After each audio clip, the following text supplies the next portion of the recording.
తెలంగాణ ప్రభుత్వం కుటుంబ వివరాల నమోదును మరింత సులభతరం చేసే దిశగా ఫ్యామిలీ రిజిస్టర్ సర్టిఫికెట్ల జారీకి సిద్ధమవుతుంది.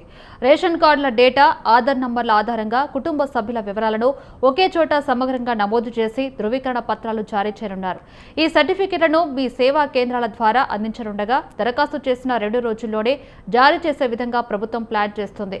కుటుంబ వివరాల నమోదును రెవెన్యూ శాఖ నిర్వహించనుంది.